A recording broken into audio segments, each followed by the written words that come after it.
मैं डॉक्टर बिंदु भसीन, सह आचार्य इतिहास विभाग, डूंगर महाविद्यालय, बीकानेर। आज मैं प्रथम वर्ष के विद्यार्थियों के लिए प्रथम प्रश्न पत्र के भारतीय इतिहास को जानने के स्रोतों की श्रृंखला में ऐतिहासिक और समसामयिक ग्रंथ, पुरातत्व संबंधी साक्ष्य और विदेशियों के विवरण पर अपना व्याख्यान दूंगी। तो चलते हैं ऐतिहासिक और समसामयिक ग्रंथ के बारे में कुछ जानकारी प्राप्त की जाए। पाणिनि द्वारा अष्टाध्यायी की रचना 6ठी शताब्दी ईसा पूर्व में की गई थी। पश्चिमोत्तर भारत के राजनीतिक संघों, भौगोलिक स्थिति और अनेक जातियों के संबंध में इससे पर्याप्त जानकारी मिलती है। चाणक्य के अर्थशास्त्र की रचना 4ठी शताब्दी ईसा पूर्व में की गई थी। शासन की विधि के रूप में रचित होने के कारण यह राजनीति शास्त्र का अनुपम ग्रंथ है। पतंजलि का महाभाष्य पाणिनि की अष्टाध्यायी पर लिखा गया यह महाभाष्य समकालीन शुंग सम्राट पुष्यमित्र शुंग द्वारा किया गया अश्वमेध यज्ञ को बताता है। गार्गी संहिता में यवनों के आक्रमण पर प्रकाश डाला गया है।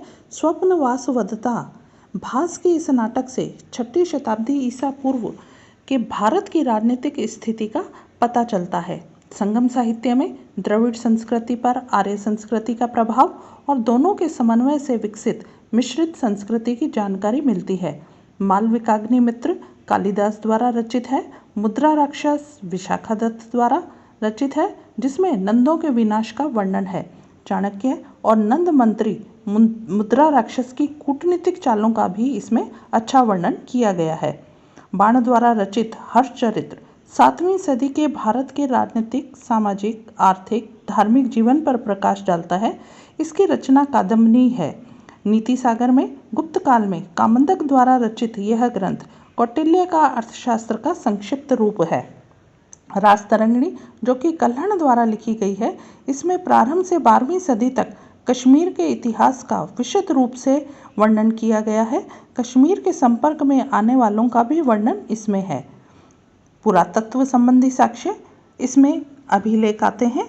वस्तुतः कहते हैं कि साहित्यिक स्रोतों की तुलना में पुरातात्विक स्रोतों में कवि की कल्पना अतिशयोक्ति के लिए स्थान कम होता है। जहाँ साहित्यिक स्रोत मौन हो जाते हैं, वहाँ पुरातात्विक स्रोत आवश्यक सामग्री प्रदान कर इतिहास की क्रमबद्धता में आए अंतराल की पूर्ति का कार्य करते हैं।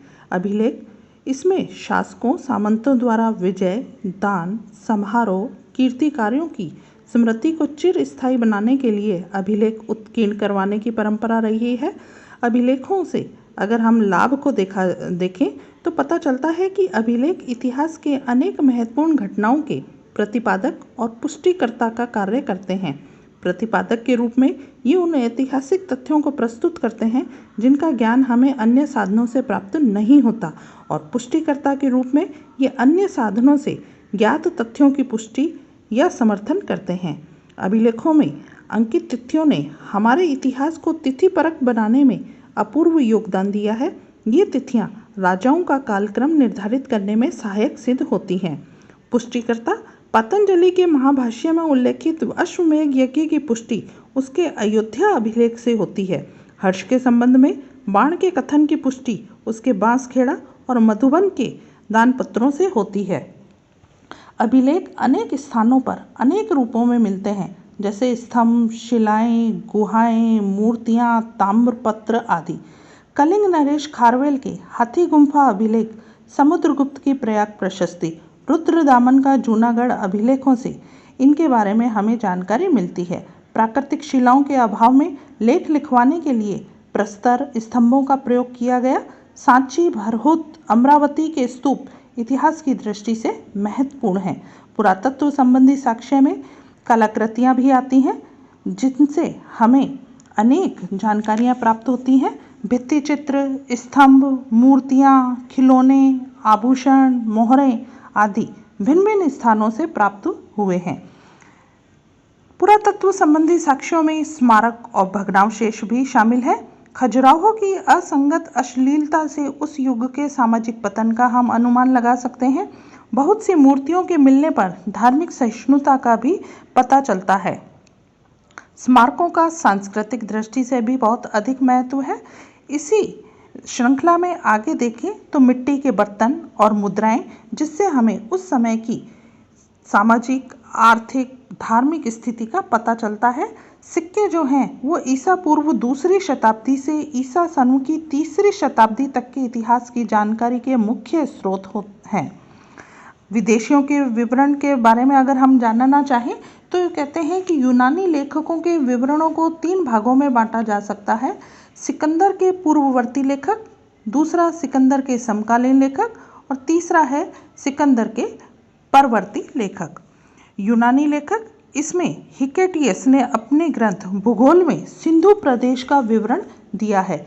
हेरोडोटस ने अपने ग्रंथ हिस्टोरिका में सुनी हुई बातों के आधार पर पश्चिमोत्तर भारत की जातियों का उल्लेख किया है, अतः इसको प्रामाणिक नहीं माना जाता। हेरोडोटस को इतिहास का जनक भी कहा जाता है।